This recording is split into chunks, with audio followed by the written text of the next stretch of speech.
Bonjour à toutes et à tous, bienvenue dans les studios de Mediapart. Aujourd'hui, je reçois Amélie Le Renard. Bonjour Amélie. Bonjour. Vous êtes sociologue, chargée de recherche au CNRS et vous avez récemment publié un livre qui nous interpelle et qui mérite la lumière tant il s'intéresse à un angle mort de la recherche, le privilège d'être blanc et occidental dans une ville néolibérale, capitale mondiale de la globalisation, Dubaï. C'est le privilège occidental. Travail, intimité et hiérarchie post-coloniale à Dubaï. C'est aux éditions Les Presses de Sciences Po. À travers des récits d'une centaine d'habitants, qui sont tous des occidentaux, expatriés ou en contrat local, qui travaillent dans les RH, le marketing, la vente, la finance, vous nous démontrez comment les occidentaux qui sont installés dans cette ville globalisée et numériquement minoritaire sont structurellement privilégiés. Avant de rentrer dans le vif de votre enquête, comment vous en êtes venu à travailler, à vous intéresser à ce sujet? Est-ce que c'est le fait d'être vous-même blanche et occidentale qui vous a fait ressentir une sorte d'hégémonie occidentale qui vous a conduit à travailler là-dessus? Oui, alors merci pour cette question. En fait, moi j'ai été plutôt formée pour être une spécialiste du monde arabe, hein, entre guillemets. En fait, j'avais fait ma thèse sur les styles de vie des jeunes femmes en Arabie Saoudite, à Riyad, la capitale.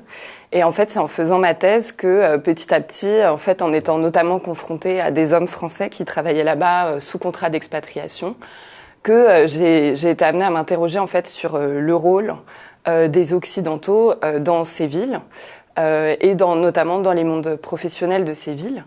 Donc voilà, c'était un peu la genèse de ce sujet. Et aussi, c'était en entendant leurs discours sur les Saoudiens et Saoudiennes et l'ensemble de stéréotypes qu'ils véhiculaient en fait, tout en étant dans des positions de pouvoir où en fait ils avaient un impact sur quel Saoudien, quelle Saoudienne pouvait faire une carrière ou pas, etc. Quels étaient les stéréotypes en question? Alors, pour les Saoudiens, Saoudiennes, moi ce qui m'a intéressé c'était beaucoup les stéréotypes genrés. Par exemple, les hommes saoudiens étaient vus comme paresseux, pas professionnels, toujours en retard, trop sensibles, trop émotionnels. Alors que les femmes saoudiennes étaient vues comme plus travailleuses, moins exigeantes sur les salaires, mais après avec un ensemble de choses sur tout ce qu'ils pensaient, par exemple beaucoup de comportements étaient attribués à l'influence familiale alors qu'elles avaient rien dit là-dessus. Donc c'était leur propre interprétation. Et donc voilà, il y avait tout un ensemble comme ça de stéréotypes sur lesquels j'avais travaillé. Et donc après ce petit travail en fait notamment sur une banque à Riyad, j'ai commencé à travailler sur les Occidentaux à Dubaï pour plusieurs raisons. Donc Dubaï, c'est un contexte différent, c'est aux Émirats Arabes Unis. Et ce qui est intéressant à Dubaï, et notamment par rapport à Riyad, c'est aussi qu'il y a beaucoup d'Occidentaux de différentes nationalités et avec des profils assez variés. Et du coup, alors moi j'étais partie sur cette entrée passeport occidental parce que le terme occidental, c'est un terme que j'ai beaucoup entendu quand j'enquêtais en Arabie Saoudite. Oui, à la lecture de votre livre, on voit bien comment à Dubaï, on classe par catégorie. Et il y a une catégorie, c'est les Occidentaux, comme il y a la catégorie les Arabes ou encore les Asiatiques. Voilà, mais sachant que du coup, c'est intéressant cette catégorie parce que d'un côté, elle est construite par les avantages qui sont donnés d'emblée aux personnes qui ont un passeport occidental. Donc par exemple, on peut aller à Dubaï sans visa. Sur le marché du travail, en général, les personnes titulaires de passeports occidentaux ont des salaires bien supérieurs d'entrée de jeu. Elles ont plus souvent des postes à responsabilité. Elles ont des carrières plus rapides. Et en même temps, ce qui est intéressant aussi, c'est que ces avantages ne nécessitent pas forcément d'être blanc ou blanche. Et donc, du coup, dans ces personnes qui bénéficient de leur passeport occidental, il y a aussi beaucoup de personnes non blanches. Donc, ce qui est intéressant dans le cas de Dubaï, c'est de voir comment ça s'articule, cette question des avantages attribués aux personnes titulaires de passeports occidentaux et cette question de la blanchité comme statut très valorisé malgré tout sur ce marché du travail. Alors avant d'entrer dans le détail de ces hiérarchies, à la fois au sein de la catégorie les Occidentaux, blancs, non blancs, expatriés en contrat local, et puis bien évidemment entre Occidentaux et non Occidentaux, parlons un peu de la méthode. Comment vous avez procédé? Ce qui est intéressant dans votre enquête, c'est qu'elle croise deux univers, à la fois la sphère professionnelle et à la fois la sphère intime. On est véritablement dans une approche dite intersectionnelle, féministe postcoloniale. Comment vous avez convaincu ces personnes de se raconter Peut-être juste pour ajouter un point par rapport à la question précédente, c'était aussi une manière d'interroger en fait la production de savoir sur ces régions, puisque c'est vrai que c'est un peu le schéma toujours de chercheurs justement titulaires de passeports occidentaux qui vont étudier d'autres populations, mais qui s'interrogent pas beaucoup sur les privilèges dont eux-mêmes bénéficient en tant que titulaires de passeports occidentaux dans ces pays. Voilà, donc c'était un peu aussi une autre motivation du coup de cette recherche. Après, pour la méthode à proprement parler, en fait, c'était pas très très difficile d'enquêter sur les Occidentaux, notamment parce que, alors déjà, il y a souvent des formes de complicité. C'est quelque chose qui m'a souvent en fait assez surprise, mais c'est que souvent quand on est à l'étranger, en étant française, blanche, j'arrive, même si en fait mes recherches se sont toujours inscrites dans une perspective féministe et critique. En fait, la personne que j'ai en face de moi, même si c'est un directeur régional d'une grande entreprise, etc., il va partir du principe que comme on est tous les deux français et blancs, je suis d'accord avec lui sur et voilà, j'approuve les stéréotypes qui va me dérouler en fait pendant l'entretien. Donc ça, c'est quelque chose qui est frappant. Après, c'était assez facile en fait de rencontrer des personnes variées, notamment sur les pages Facebook de résidents français aux Émirats. Et aussi, comme Dubaï, c'est une ville où il y a tout le temps des personnes qui arrivent. Du coup, j'ai fait l'effort d'aller dans pas mal d'événements dits de networking, donc qui servent à rencontrer des personnes, mais pas n'importe quelle personne, des personnes qui sont un peu du même statut professionnel, du coup qui ont des positions de classe aussi similaires. Et du coup, au départ, j'y allais pour rencontrer des enquêtés, mais en fait, c'est aussi devenu un objet de l'analyse parce que c'était aussi des espaces de mise en scène, en fait, des normes qui sont attendues, des normes notamment de présentation de soi, qui sont attendues en fait des titulaires de passeports occidentaux, c'est-à-dire correspondre à un certain modèle de l'occidentalité professionnelle stéréotypée, correspondre à. Vous pouvez nous le décrire ce modèle? Alors, ça va être après, c'est des choses qui sont tout à fait comparables à ce qu'on peut trouver ici. Hein. Ça veut dire que voilà, les hommes vont être en costume cravate, les femmes habillées de manière très féminine, souvent avec des talons, en jupe, etc. Et aussi avec, il faut manier par exemple des traits d'humour, des traits d'esprit en anglais, donc ce qui n'est pas à la portée de tout le monde, et avoir une manière de se présenter qui démontre en fait une capacité de se mettre en avant en quelques minutes, de montrer à l'interlocuteur ou l'interlocutrice en quoi on peut être utile professionnellement à cette personne. Et ça, c'est quelque chose qu'on retrouve dans les espaces de networking, mais aussi souvent dans les espaces de loisirs, où il y a un certain entre-soi des Occidentaux qui est cultivé, et où les personnes arrivent à se faire un carnet d'adresses en quelques mois quand elles ont justement ce talent de se mettre en avant, etc. Les Occidentaux, ils leur donnent même des compensations salariales pour leurs animaux de compagnie. Ça, c'est une Libyenne qui vous parle. Elle est ingénieure, mais elle est employée sous-qualifiée par rapport à son CV. Elle vous héberge parce qu'elle doit arrondir ses fins de mois, son salaire n'étant pas à la hauteur de ses compétences. Est-ce que vous pouvez nous décrire plus en détail ces avantages structurels qui font que être blanc et occidental est un sésame? Oui, alors donc il y a d'abord effectivement les salaires supérieurs qui sont vraiment le point mentionné de manière évidente en fait par tous les enquêtés quasiment, qu'ils en bénéficient ou pas, puisque pour les personnes qui n'ont pas de passeport occidental, c'est évident que dans leur situation professionnelle, ils voient tous les jours que leurs supérieurs sont mieux payés qu'eux parce qu'ils ont ce passeport en fait. Et donc du côté des titulaires de passeports occidentaux qui en bénéficient, il y a souvent des manières d'essayer de justifier ça. En fait, c'est surtout la croyance en la supériorité des compétences occidentales qui est entretenue. Et pareil, qui n'est pas propre à Dubaï, mais où les personnes essayent de se convaincre ou sont réellement convaincues que, en tant qu'occidentales, titulaires de diplômes occidentaux, elles ont des meilleures compétences et donc elles ont légitimement des salaires plus élevés, des postes plus élevés, des carrières plus rapides, etc. sachant que j'ai aussi rencontré des personnes qui étaient conscientes en fait de bénéficier d'un traitement privilégié. Qui, par exemple, m'ont dit, mais moi, en fait, j'étais dégoûtée dans cette boîte, je suis partie parce que, par exemple, j'étais payée 2 fois plus que mon supérieur hiérarchique et j'avais une voiture de fonction et pas lui. Et lui, il était indien et moi, j'étais français. Donc, j'ai eu aussi des récits de ce type. Après, outre les salaires, il y a aussi donc le fait de faire des carrières plus rapides, donc notamment en ayant sans arrêt des sollicitations de recruteurs ou d'autres entreprises pour changer d'emploi. Et puis, il y a des entreprises où on a vraiment l'impression qu'ils recrutent en fait volontairement des hommes blancs pour être le directeur de l'entreprise, et notamment pour des enjeux de représentation, puisqu'il y a aussi tout un jeu autour de les stéréotypes qui sont associés à l'occidentalité et à la blanchité en termes de compétences, de professionnalisme, etc.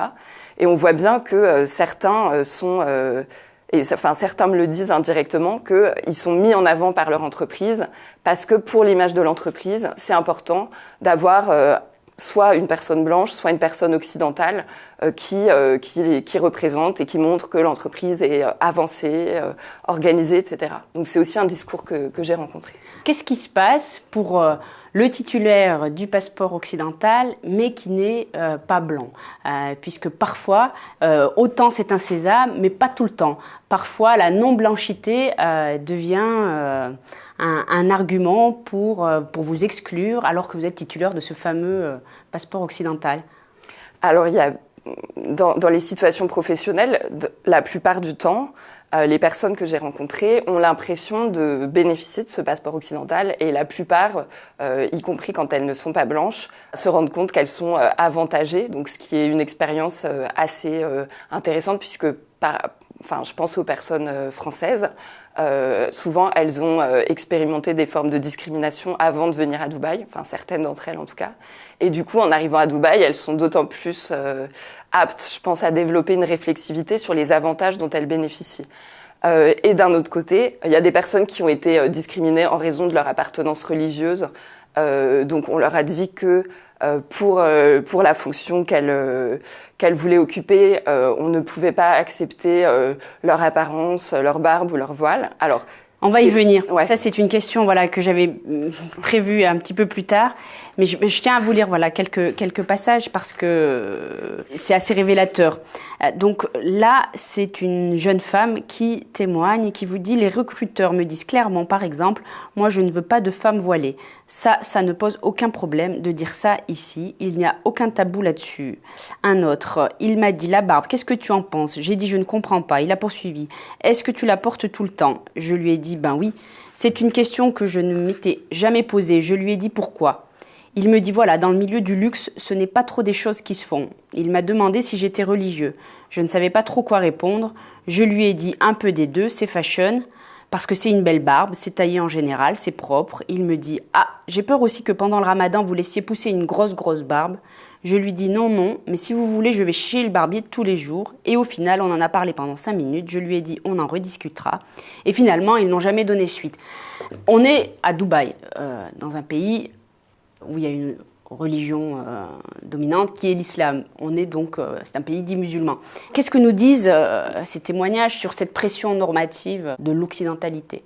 Alors il y a plusieurs choses, effectivement, et même s'il y a toute une communication du gouvernement de Dubaï sur l'islam, religion d'État, etc., l'idée c'est que Dubaï essaye vraiment de construire cette image de ville globale, et le fait de faire venir en fait des titulaires de passeports occidentaux, c'est vraiment dans ce cadre-là. C'est-à-dire que les titulaires de passeports occidentaux, ils bénéficient de conditions avantageuses, mais il y a une attente en fait normative sur la manière dont ils doivent se comporter, et ils sont censés en fait représenter une forme d'occidentalité stéréotypée qui en retour va consolider l'image de la ville comme un carrefour des affaires à la pointe des échanges internationaux, etc. Donc du coup, ces normes-là, elles pèsent en fait sur les épaules des titulaires de passeports occidentaux, et ils sentent bien qu'ils sont censés se comporter d'une certaine manière.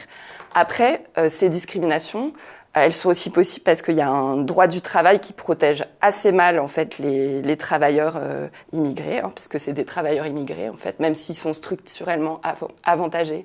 Ils sont là en tant que travailleurs, ils ont des visas de travailleurs. S'ils perdent leur emploi, ils perdent leur visa. Et du coup, en fait, il n'y a pas trop de possibilités de se plaindre sur ces questions-là. Et quand les employés se plaignent en fait de leur entreprise, ils sont souvent à la fin, même s'il y a des dispositifs qui sont mis en place, de par leur précarité de séjour, puisque leur droit au séjour dépend de leur emploi, ils sont quand même extrêmement dépendants de leur employeur. Et donc, en fait, les entreprises, et là, on ne parle pas d'entreprises émiriennes, hein, on parle d'entreprises qui peuvent être américaines, qui peuvent avoir une direction américaine, française ou autre. Elles sont libres, en fait, de discriminer autant qu'elles veulent et de dire, voilà, moi, je veux pas de femmes voilées dans cet emploi, etc. Alors, à côté de ça, il y a comme aussi des personnes qui font des belles carrières, y compris, par exemple, des femmes voilées qui ont des postes de top manager dans des entreprises, ce qui serait plus difficile dans d'autres contextes professionnels, par exemple en France. Et il y a des personnes qui ne veulent... Enfin, j'ai aussi rencontré des personnes qui ne veulent pas quitter Dubaï ou rentrer en France à cause de ça. En quoi c'est l'idéologie néolibérale qui écrase cette ville, qui amplifie cette hégémonie occidentale ? Alors du coup, à Dubaï, il y a un peu... moi, je ressens un peu deux dynamiques un peu lourdes, on va dire, dans la ville. D'un côté, on a un passé post-colonial qui est présent, c'est-à-dire que Dubaï a été un protectorat britannique jusqu'en 1971. Et en fait, l'indépendance des Émirats arabes unis, elle n'est pas issue d'une guerre ou d'une grosse rupture. Elle a été en fait négociée avec la Grande-Bretagne, qui est resté en fait un partenaire privilégié, sachant que les dirigeants en place le sont restés. Donc il n'y a pas réellement eu de rupture. Et donc on sent que le monde des affaires tel qu'il a été cultivé, finalement, il a été encore développé après l'indépendance, avec toute une stratégie du gouvernement de Dubaï, puisque dans cet État fédéral donc des Émirats arabes unis, il n'y a pas réellement d'exploitation pétrolière, mais donc la stratégie de la ville, ça a été vraiment de devenir un carrefour des échanges à l'échelle globale. Et d'un autre côté, on sent une idéologie néolibérale, alors qui ne concerne pas forcément les citoyens nationaux émiriens, qui eux bénéficient d'un État social, etc., d'un ensemble de bénéfices. En revanche, pour plus de 90% de la population de la ville qui n'est pas émirienne, on a vraiment le néolibéralisme qui est mis en place. Donc il y a par exemple, il n'y a aucun service public, tout est payant, l'éducation est payante, les assurances sont payantes, etc. On a un droit du travail qui est très libéral. C'est très facile aussi de monter une entreprise à Dubaï, puisque contrairement à d'autres Émirats ou d'autres États de la région, du moment qu'on met son entreprise dans ce qu'on appelle une free zone, donc c'est une zone en fait où le droit de la ville ne s'applique pas, ou qui a un droit différent, voilà, une zone franche. Du coup, c'est possible de monter son entreprise sans local sans partenaire local, on va dire. Et donc, du coup, il y a aussi beaucoup de gens qui se lancent en tant qu'entrepreneurs à Dubaï et qui profitent de la fiscalité basse, etc. Et puis peut-être un point que j'ai oublié sur la question néolibérale, c'est aussi qu'il n'y a pas de salaire minimum. Et donc ça crée quand même quelque chose de... Moi, je pense que c'est comme ça qu'on peut aussi expliquer les inégalités extrêmement fortes de salaire, puisque par exemple, il y a des cadres occidentaux qui peuvent gagner 40 fois le salaire de l'employé domestique qui vit chez eux. Donc là, on est face à une situation d'inégalité complètement flagrante et énorme entre deux personnes qui partagent le même toit, quoi. C'est l'intérêt de votre livre, c'est aussi qu'il s'intéresse à la sphère intime, vous venez d'en parler. Est-ce que vous pouvez nous raconter un petit peu aussi cette hiérarchie au sein de la sphère intime, comment elle se compose, comment elle se recompose aussi et c'est l'occasion d'évoquer aussi le statut des femmes, parce qu'il y a les femmes actives, mais il y a aussi beaucoup de femmes inactives, femmes occidentales, j'entends par là, dans la mesure où souvent les femmes d'expatriés, d'expat comme on dit, leur mari étant entièrement dédié au travail, elles sont obligées de se consacrer à la vie de famille Et donc, elles ont recours à des domestiques et là aussi, elles vous livrent leurs états d'âme. Oui, alors effectivement, pour moi, c'était vraiment important de m'intéresser, de croiser les rapports de genre, classe et race, et puis comment ils s'imbriquent avec les hiérarchies de nationalité, etc. Et aussi de m'intéresser à la fois à la sphère professionnelle et à la sphère de l'intime, et dans laquelle d'ailleurs je vois aussi tout à fait comment l'idéologie néolibérale opère en fait dans cette ville, puisque donc ces travailleurs étrangers structurellement avantagés, on leur propose aussi en quelque sorte une sorte de modèle de vie hors travail, qui distingue assez nettement en fait les familles et les célibataires. Donc là, je parle vraiment du statut migratoire. Donc à partir d'un certain niveau de salaire, on est autorisé à sponsoriser quelqu'un, c'est-à-dire la personne va pouvoir avoir un visa de dépendant. Et donc, par exemple, si on parle des femmes de cadres sous contrat d'expatriation, elles ont généralement ce statut de dépendante de leur mari. Dans les contrats d'expatriation, mais aussi dans les contrats les plus avantageux locaux, il y a tout un ensemble d'avantages qui concernent non seulement le titulaire du contrat, mais aussi sa famille. Et donc, c'est tout un modèle aussi qui est promu à travers ces contrats. C'est-à-dire, on a la prise en compte, en fait, d'une famille nucléaire avec une épouse, des enfants, l'éducation des enfants, l'assurance pour toute la famille, des billets d'avion, etc.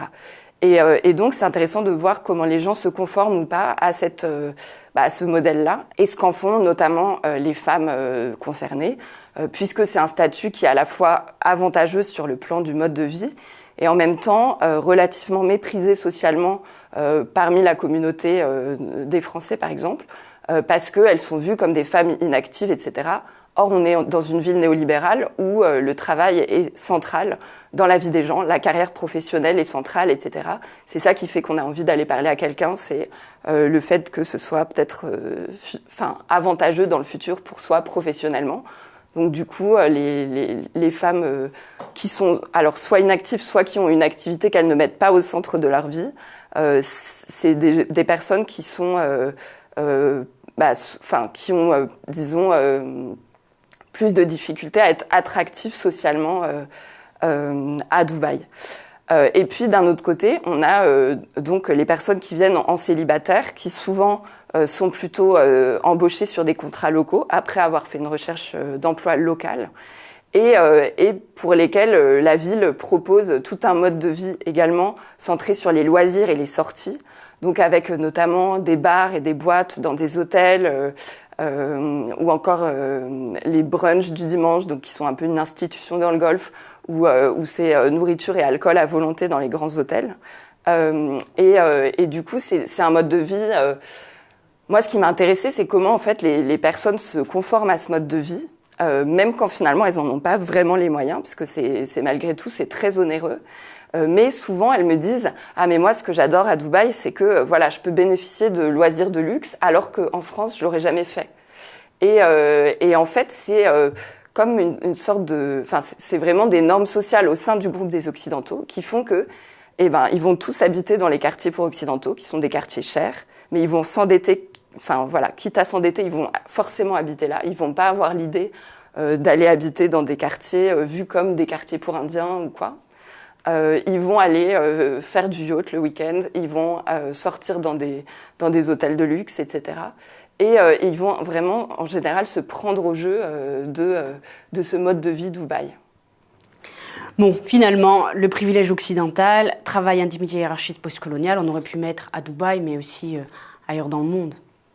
Oui, alors effectivement, ce que je voulais aussi, c'était un peu déconstruire l'exception Dubaï, puisqu'en général, on présente Dubaï comme une sorte d'exception hors du monde, le futur, etc. Et en fait, ce qu'on voit quand on fait de la sociologie à Dubaï, c'est que finalement, toutes les dynamiques, tous les rapports de pouvoir qu'on y observe ne se limitent pas à la ville. En fait, ils sont construits, ils participent à produire la globalisation en même temps qu'ils sont façonnés par elle, et donc ils sont aucunement propres à Dubaï. Et on pourrait observer la même chose dans d'autres villes globales. Par ailleurs, quelque chose comme par exemple la croyance dans la supériorité des compétences occidentales ou la hiérarchie entre les diplômes, c'est quelque chose qu'on peut retrouver sur énormément de marchés du travail dans le monde, par exemple. Donc voilà, je ne pense pas que ce soit propre à Dubaï. Merci Amélie Le Renard pour cet entretien. Merci pour ce livre, Le privilège occidental, aux éditions Sciences Po. Et merci à 5e étage. À très bientôt sur Mediapart.